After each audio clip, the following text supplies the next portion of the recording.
사도신경에 나는 믿습니다 중에 우리 8번째 성령을 믿사오며를 살펴보고 있습니다. 자, 지난주에는 인격적인 성령님에 대해 살펴보았습니다. 성령은 성부와 성자와 이 본질과 속성에서 동등하신 이 인격적인 하나님입니다. 인격적인 존재는 지정의를 가지고 있다고 말씀을 드렸지요. 그래서 성령님은 무한한 지성을 가지고 계시고 또 무한한 감정을 가지고 계시고 또 무한한 의지를 가지신 분입니다. 그래서 내가 인격적인 그 성령님을 우리가 무시하거나 거부할 때 내 안에서 잠잠하시죠. 반면에 우리가 인격적인 성령님을 구원자와 인생의 주인으로 모시고 그분을 매 순간 의지하고 바라보고 그분을 사모할 때 우리의 삶에 놀라운 일들을 이루어 가시는, 그래서 우리의 삶의 변화와 성숙을 경험하게 하십니다. 자, 오늘은 이 성령 하나님에 대해서 좀 더 생각해 보겠습니다. 자, 여러분, 이 사진에 이것은 예수원입니다. 혹시 가보신 분 계신가요? 이 예수원은 우리 미국 성공의 사제 이 대천덕 신부님이 1965년 강원도 태백에 설립한 기독교 초교파 수도생활 공동체입니다. 여러분, 이 대천덕 신부님의 이 가문은 한국과 인연이 참 깊어요. 이 대천덕 신부님의 할아버지가 누구냐면 R.A. 토레이 목사님입니다.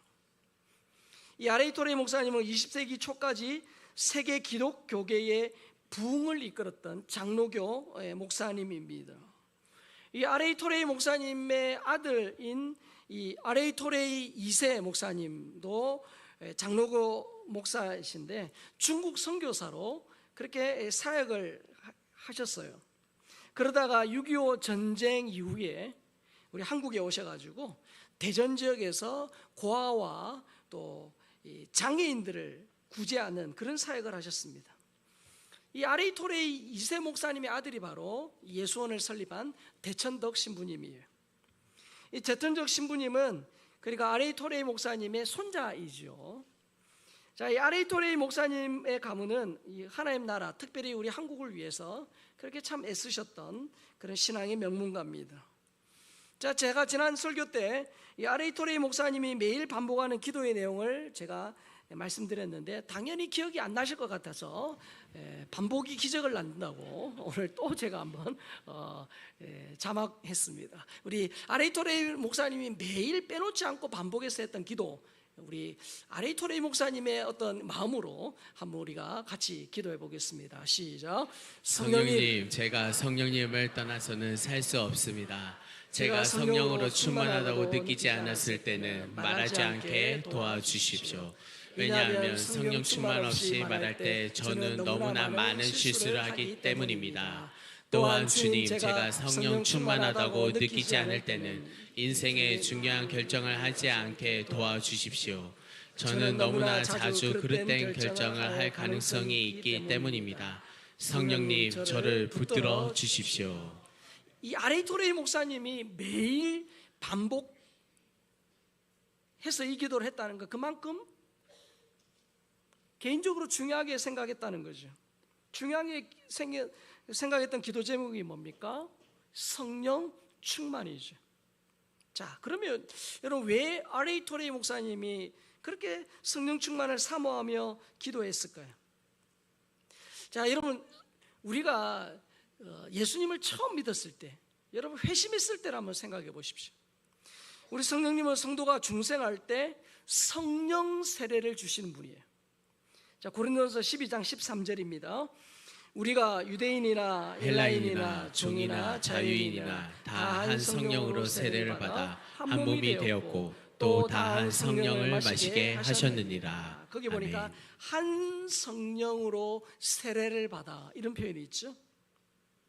그래서 여기 성령 세례라는 이 부분인데요, 이 부분은 우리가 예수님을 처음 믿을 때, 구원자와 내 인생의 주인으로 모시는 그때, 여러분들이 어느 순간, 과거의 어느 순간 정말 예수님을 나의 구원자와 인생의 주인으로 모신 그때, 그때에 이 성령께서 우리 심령에 들어오시는, 그래서 예수님을 구원자로 고백하고 영접하는 기도를 드리는 순간에 우리가 성령 세례를 받습니다. 이 성령 세례는 인간의 어떤 업적이나 공로가 필요하지 않아요. 왜? 오직 성령의 주권적인 역사로 가능하기 때문이죠. 자, 그래서 성령 세례라는 것은 예수 그리스도께서 베풀어 주신 하나님의 은혜입니다. 선물이에요. 성령 세례는 예수님을 구주로 영접한 모든 기독교인에게 그래서 공통적으로 일어나는 보편적인 축복입니다. 자, 금방 읽었던 고린도전서 12장 13절의 말씀처럼 성령 세례는 어떻게 해요? 유대인이나 헬라인이나 종이나 자유인이나 차별이 없습니다. 차별이 없어요. 왜? 한 분 성령님이 주시기 때문이죠. 차별이 없다는 말은 이런 뜻입니다. 우리의 신앙의 3대 4대, 그러니까 평생에 신앙생활을 했던 분이나 아니면 이제 막 교회를 다니기 시작해서 신앙의 연륜이 짧은 분이나 어떤 특별한 체험이 있는 사람이나 그저 평범하게 신앙생활을 한 사람이나 차별이 없다는 거예요. 왜? 한 성령님이 주시기 때문이죠.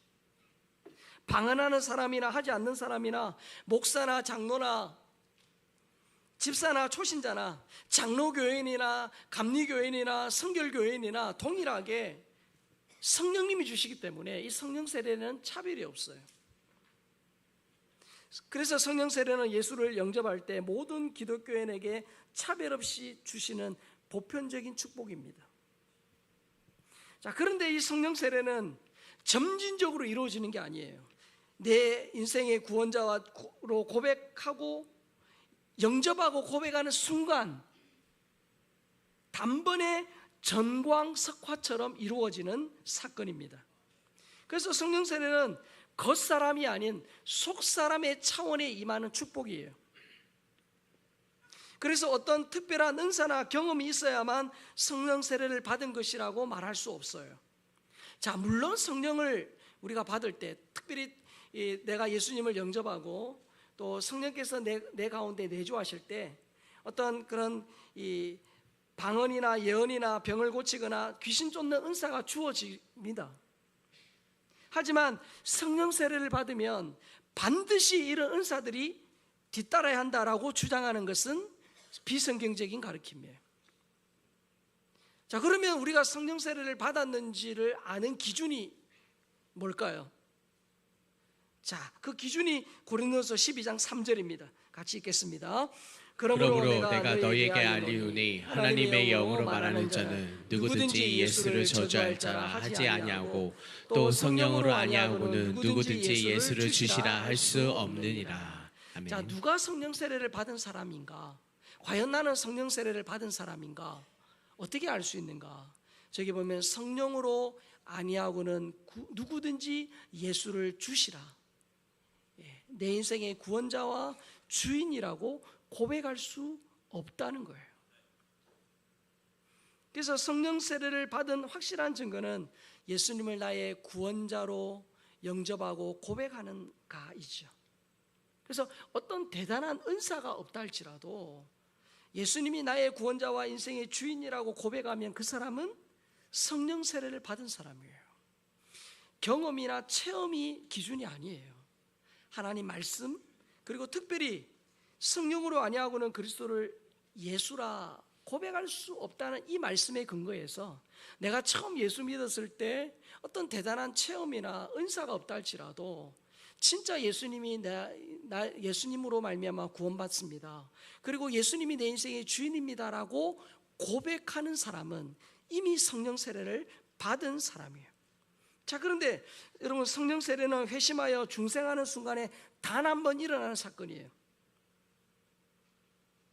자, 그런데 문제는 이 단 한 번 일어나는 이 단회적으로 일어나는 성령 세례로 성도의 모든 것이 완결되는 게 아닙니다.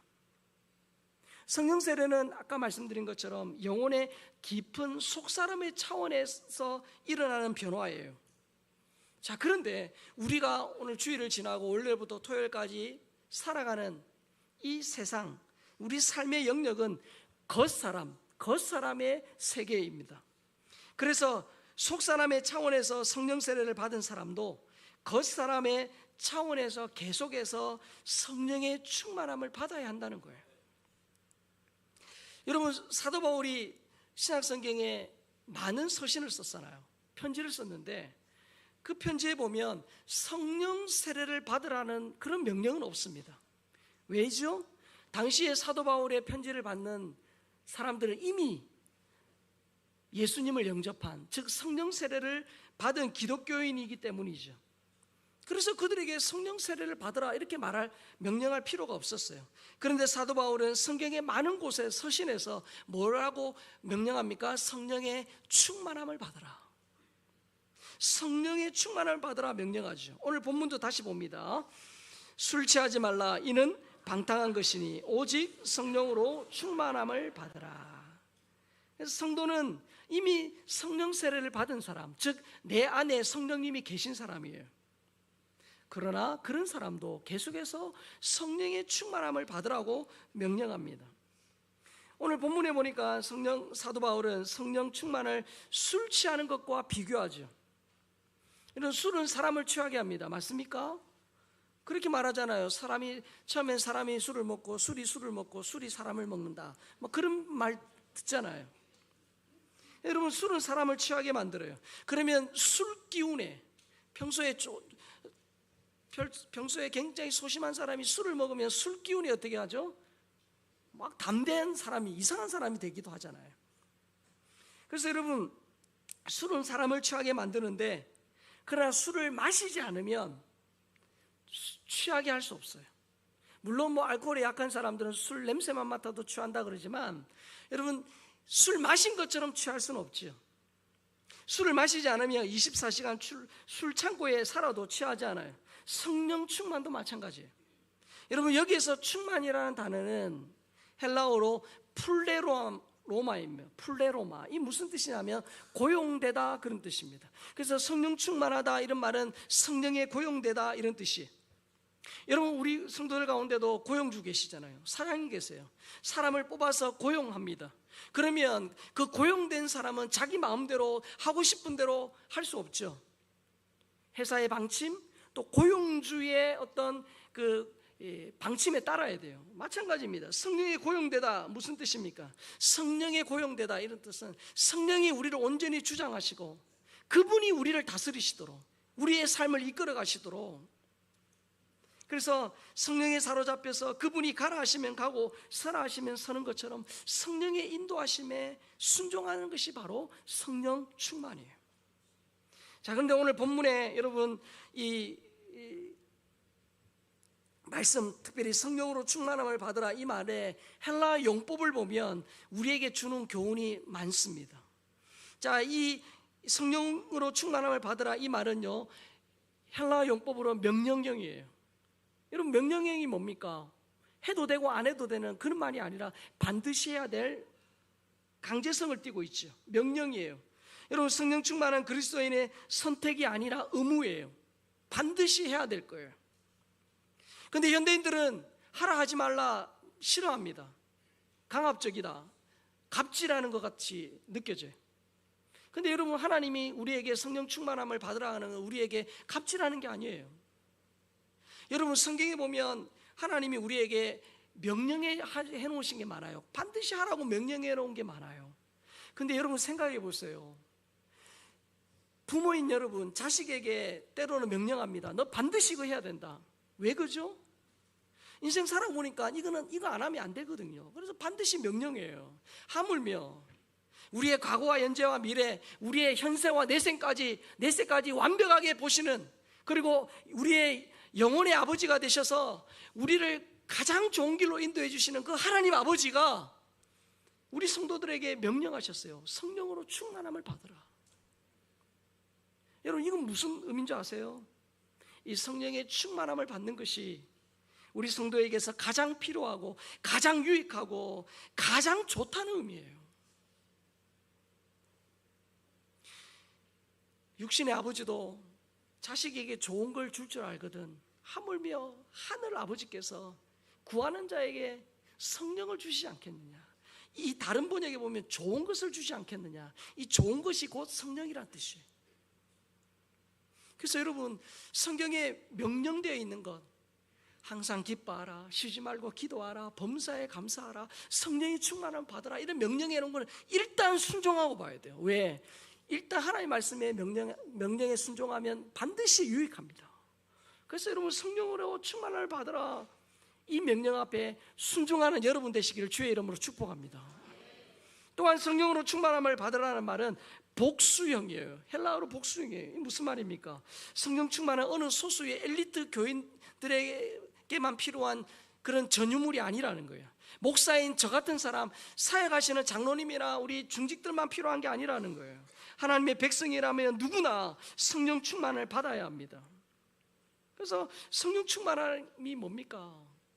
내 안에 성령께서 나를 온전히 다스려 가시도록, 내 욕심과 내 생각과 내 마음대로 사는 것이 아니라 내 인생의 주인 되신 그분이 나를 온전히 이끌어 가시도록 삶의 우선권과 주도권을 그분께 드리는 거죠. 그렇게 할 때 이 악한 세상에서 주님이 주시는, 성령이 주시는 지혜로 살아갈 수 있는 거죠. 또한 성령으로 충만함을 받으라, 이 말은 수동태입니다. 여러분, 영어 배울 때 수동태 배우셨죠?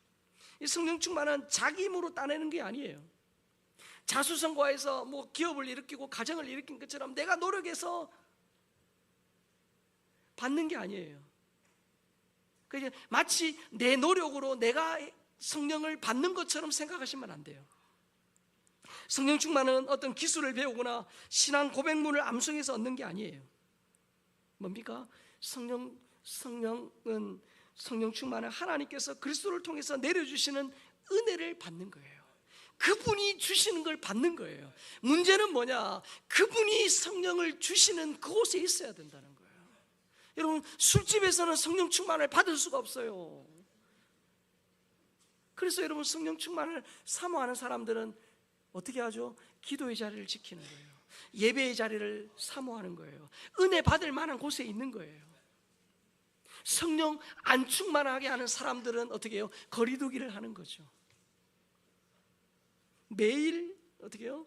성령의 충만을 사모하는 사람은 성령이 역사하시는 곳에 있는 거예요. 그건 내가 할 일이에요. 성령을 주시는 분은 하나님이시지만 성령이 주시는 그 성령을 주실 때 받을 수 있는 그릇은 내가 준비해야 돼요. 내가 은혜의 자리에 있어야 되는 거예요. 또한 성령으로 충만함을 받으라는 말은 현재형입니다. 여러분, 헬라 현재형은 뭡니까? 한 번 하고 끝나는 게 아니고 매일 계속 지속을 말합니다. 여러분, 회심하는 순간 예수 그리스도를 영접하는 그것은 단회적이에요. 우리가 물 세례를 한 번 받는 것처럼 성령 세례, 즉 성령께서 내 안에 들어오셔서 내주하는 이것은 한 번이면 족해요. 그러나 성령 충만은 끊임없이 믿고 순종해서 계속해서 받아야 돼요. 다르게 표현하면 어제의 성령 충만으로 오늘을 살지 말고 오늘 받는 성령 충만으로 내일을 살려고 하지 말라는 거예요. 매일 매 순간 성령 충만을 받으라는 거예요. 그래서 우리가 어떻게 합니까? 매일 새벽을 깨우고 또한 일주일에도 여러 번 우리 정해져 있는 예배의 자리에서 하나님 은혜를 구하는 거죠. 여러분, 내 안에 계시는 성령님은 떠나가지 않으세요. 구약시대는 떠나가셨지만 정말 예수님을 마음으로 믿고 입으로 고백하면 내 안에 내주하십니다. 그런데 성도가 살다 보면 늘 성령으로 충만하냐? 그러지 않아요. 한 주간 내가 믿음으로 살지 못할 때, 또 집에서 3차 대전을 했을 때, 이럴 때 성령이 어떻게 합니까? 충만하지 못해요, 우리가. 그래서 우리 성도에 있어서 문제는 뭐냐? 성령이 내 안에 계시지만 내가 성령으로 충만하지 못하다는 데 문제가 있어요. 그래서 바울은 데살로니가 전서 5장 19절에서 이렇게 말하잖아요. 시작. 성령을 소멸하지 말래요. 여러분, 성령이 떠나가지는 않으시지만 우리 가운데 충만한 그 상태는 지속되지 않더라는 거예요. 왜? 성령이 소멸되는 일이 있기 때문이에요. 여러분, 소화기로 불 꺼본 적 있으십니까? 평생에 없으시길 바랍니다. 불나면 안 되잖아요. 저는 소화기로 불을 꺼본 적이 있어요. 이 소멸하다는 말은 불을 끄다라는 의미예요. 성령을 소멸하지 말면은요, 성령의 불을 끄지 말며, 그런 뜻이겠죠. 흔히 여러분 성령을 불에 비유합니다. 그래도 소화기로 불을 끄듯이 내 안에 성령의 불을 끄지 말라, 그런 뜻이죠. 그러면 내 안에 이 성령의 불이 꺼지는 일이 생긴다는 거예요. 왜 이런 일이 생기느냐? 갈라디아 5장 16절 17절을 같이 보겠습니다. 내가 이르노니 너희는 성령을 따라 행하라. 그리하면 육체의 욕심을 이루지 아니하리라. 육체의 육체의 소욕은 성령을 거스리고 성령은 육체에 거스르나니 이 둘이 서로 대적함으로 너희가 원하는 것을 하지 못하게 하려 함이니라. 아멘. 금방 읽은 본문에 보니까 육체의 소욕이 나오고 성령이 나오죠. 육체의 욕심이라는 단어가 나와요. 그래서 여러분, 내 마음에는요 매일 전쟁터예요. 매일 전쟁터. 무슨 말입니까? 내 안에 육체의 소욕과 성령의 소욕, 즉 육체와 성령이 매일 싸우는 거예요. 매일 싸워요. 육체라는 건 뭡니까? 내 생각과 내 고집과 계획과 욕심대로 살고 싶은 내 이 자아를 말합니다. 그리고 성령은 뭡니까? 하나님의 말씀에 순종하고 믿음을 따라 살고 싶은 그런 내 자신을 말해요. 이 두 자아가 내 속에 공존합니다. 그래서 내 마음은 이 두 존재의 끊임없는 전쟁터죠. 근데 여러분, 육신의 욕망을 따라 살면 성령의 열매를 거둘 수 없어요. 반대로 성령을 따라 살면 육체의 욕망에 따라 살지 않아요. 그래서 여러분, 우리가 진짜 기도하면서 하나님 은혜를 사모하고 성령을 따라 살려고 하면 이상합니다. 예전에는 그렇게 끊고 싶고 안 하고 싶었던 죄가 생각나지 아니하고 어느 순간 멀리 있어요.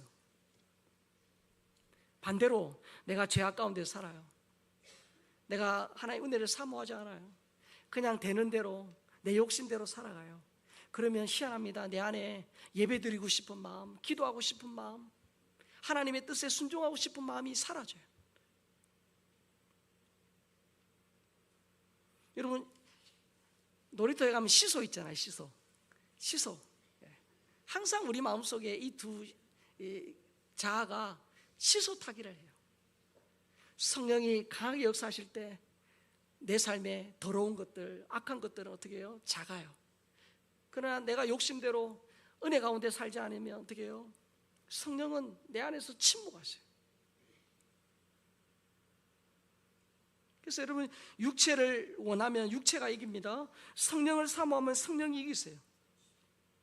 그래서 계속 우리 속에 성령이 충만하지 못하게 하는, 성령이 충만하지 못한 상태, 소멸되는 이유가 뭡니까? 내 안에 죄성이 있죠. 그리고 세상이 악합니다. 그리고 우리를 넘어뜨리려는 영적인 존재, 악한 사단의 세력이 우리를 자꾸 유혹합니다. 그런 것 때문에 어떻게 해요? 자꾸 우리 가운데 성령이 떠나가지는 않으시지만 우리 속에 성령 충만함, 성령이 온전히 나를 다스리시고 나를 주장하시는 그 상태가 지속되지 못하는 게 우리의 문제라는 거예요. 자, 성령님은 인격적인 분이세요. 제가 지난주에 말씀드린 것처럼 강압적으로 우리를 지배하지 않으세요. 물론 성령님은 우리의 어떤 의사와 상관없이 강력하게 역사하실 때도 있어요. 대부흥의 시기에는 강력하게 성령이 역사하셨어요. 그러나 대개의 상황에서는 내가 성령님을 거부하고 무시하고 내가 생각하지 아니하고 사모하지 않으면 성령님은 침묵하셔요. 그래서 성령 하나님은 내가 내 뜻을, 내 욕심을 내려놓고 하나님의 뜻을 쫓아 그분이 내 삶을 다스려 주시도록 인정하고 사모하고 바라볼 때까지 기다리셔요. 여러분, 성령의 세례는 하나님이 강권적으로 하신 역사이기 때문에 우리 편에서는 공짜죠. 내가 한 일이 없어요.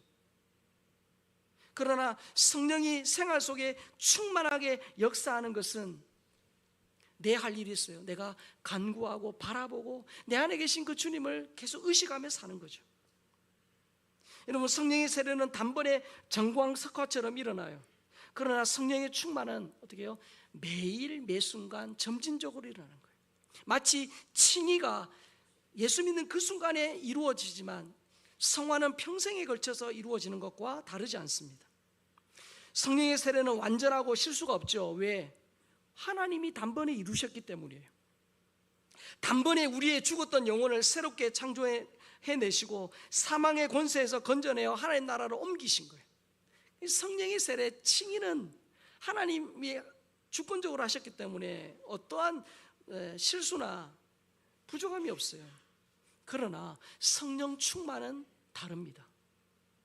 생활 속에 나타나는 성령의 역사는요, 우리가 어떻게 그분을 바라보는지에 따라 달라져요. 우리의 실수와 죄 때문에 참 불완전한 모습으로 나타날 때가 많아요. 또한 성령이 한번 충만하게 임했다고 해서 계속 항상 성령 충만한 것이 아니에요. 그건 우리 모습 보면 알잖아요. 그래서 간절히 기도하고 사모하고 성령의 뜻과 주님의 말씀에 순종하면 인격적인 성령께서 내 안에서 충만하게 임하시는 거예요. 그러나 우리가 기도를 게을리하고 교회 생활을 등한시하며 말씀을 읽고 실천하지 않고 내 고집대로 살면 성령 충만한 삶과는 거리가 있다는 거예요.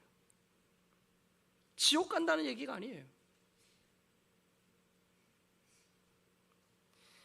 그런 성령 충만하지 못하는 상태는요, 마치 머리카락 잘린 삼손처럼 우리 그리스도인의 저력과 능력을 발휘하지 못합니다.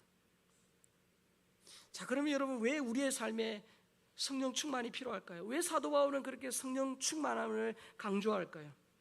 자, 오늘 제가 에베소 5장 18절 말씀을 읽었는데 그 이후에 여러분 22절부터 6장 9절을 보면 사람이 살아가는데 가장 중요한 가정생활과 사회생활을 다루고 있어요. 자, 에베소 5장 22절 같이 봅니다. 아내들이여 자기 남편에게 복종하기를 주께 하듯 하라. 아내들이여 나왔습니다. 자, 그리고 25절도 봅니다.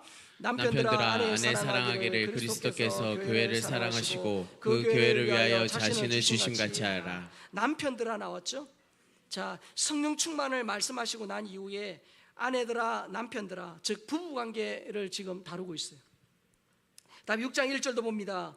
자녀들아 주 안에서 너희 부모에게 순종하라. 이것이 옳으니라. 뭐가 나오죠? 자녀들아 나오죠. 그리고 6장 4절입니다. 또 아비들아 너희 자녀를 노엽게 하지 말고 오직 주의 교훈과 훈계로 양육하라. 아비들아 나왔어요. 즉 자녀들아 아비들아 뭡니까? 부모 자식 간의 관계. 앞에서는 부부 관계를 다루고 뒤에서는 어떻게요? 자녀들 아비들아 부모와 자식 관계를 다룹니다. 자, 6장 5절입니다. 종들아 두려워하지 말고 떨며 성실한 마음으로 육체의 상전에게 순종하기를 그리스도께 하듯 하라. 종들아 나왔어요. 사회생활이에요. 마지막으로 6장 9절입니다.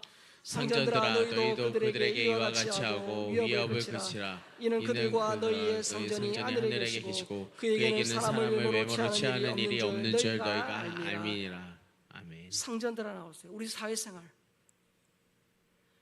여러분 성령의 충만함을 받으라 그렇게 하고는 실제적으로 우리의 삶의 가정생활, 부부생활, 부모 자식 간의 관계, 그러나 노사관계, 우리의 전 생활을 말하는 거예요. 우리가 맺고 있는 관계를 말하는 거예요. 여러분 그래서 남편 역할, 아내 역할, 자식 역할, 부모 역할, 사장 역할, 사원 역할 잘하는 비결이 뭐라고요? 성령 충만이다. 성령 충만해야 우리의 가정생활, 사회생활 잘할 수 있다. 지금 그걸 말하고 있는 거예요. 여러분 서울 종로구 인사동에 가면 조선시대에 세워진 이 승동교회가 있습니다. 이 교회가 뭘로 유명하냐면 여러분 조선시대니까 반상의 양반과 상놈의 그런 구별이 엄격하던 시대 아닙니까? 그런데 이 교회가 양반과 이 종이 함께 예배드린 교회로 유명해요. 이 승동교회 제6대 담임 목사가 이재형 목사님인데 이분이 이시조선의 왕손이에요. 자, 근데 여러분 당시 어수선한 시대에 왕손으로 살아가는 게 참 고충이 많았겠죠. 그러니까 자기 되는 대로 살아간 거예요. 가을이면 충주 선산을 찾아 성묘학원 했는데 어느 해 우연히 말을 타고 왔으니까 마부가 있을 거 아닙니까? 엄귀현이라는 마부가 동행을 하게 돼요. 근데 이 마부가 신분은 미천하지만 신앙심이 아주 독실한 그런 사람이었습니다.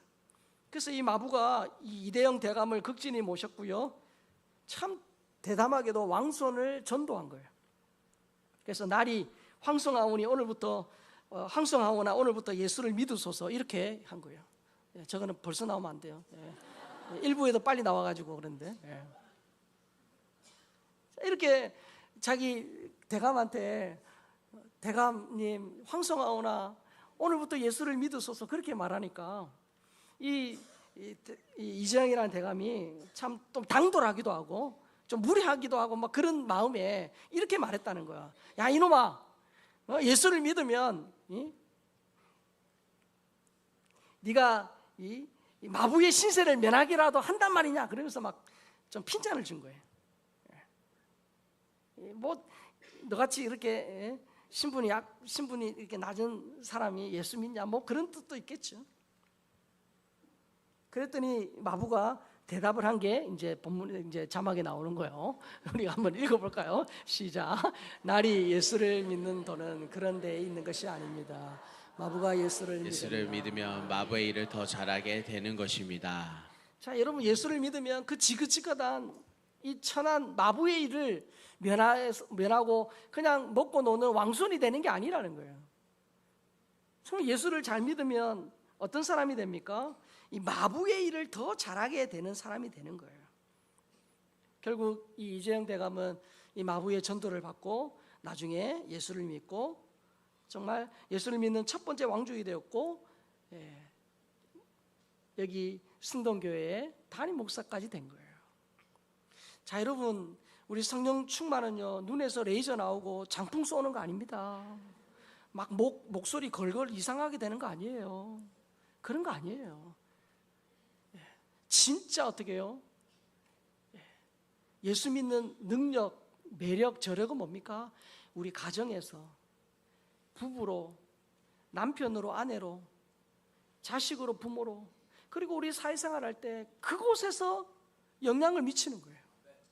여러분, 우리가 주일날 모여서 은혜 받아서 영향은 어디에서 미쳐야 돼요? 가정에서, 직장에서 미치는 거예요. 은혜 받아가서 여기서 폭발하면 안 돼요. 어떻게 해요? 영적인 그 선한 폭발은 어디에서 일어나야 돼요?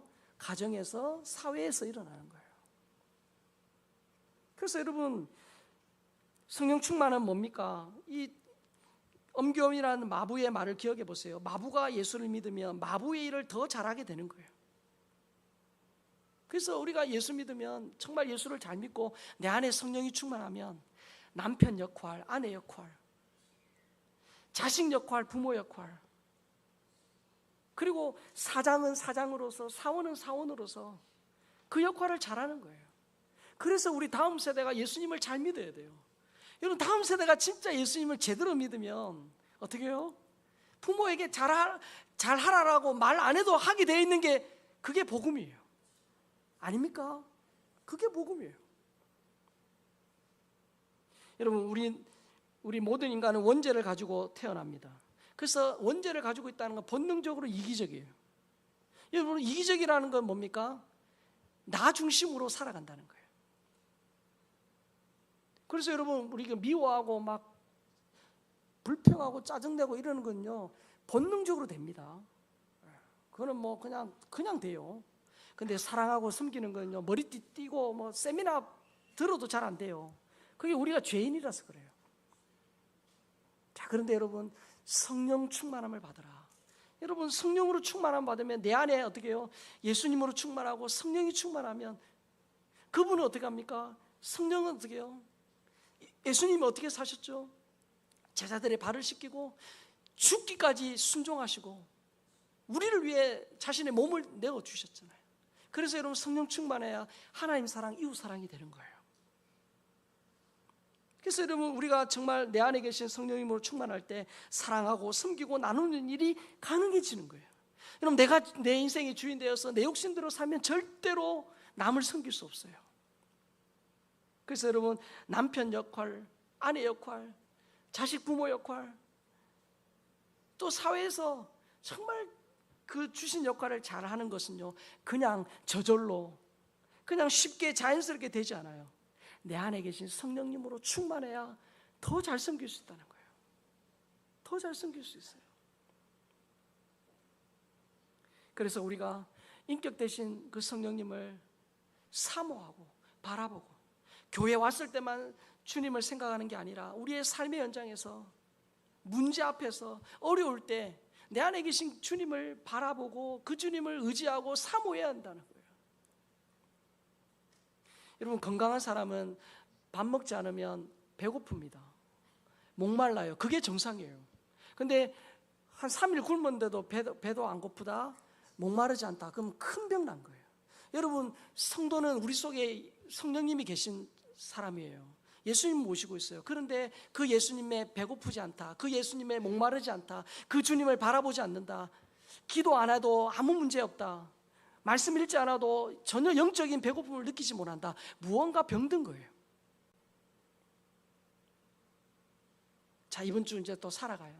인격적인 성령님, 그 주님을 진짜 내 인생의 주인으로 모시고 힘들고 어려울 때만 그분 찾는 게 아니라 삶의 매 순간에 아침에 일어나면 그 주님을 바라보고 그 주님의 은혜를 구하고 내 삶의 모든 영역에서 내게 주은 일들을 더 잘 감당할 수 있도록 저를 도와 주시옵소서. 그 주님 바라보고 한 주간도 승리하는 우리 모든 주의 백성 될 수 있기를 주의 이름으로 축복합니다.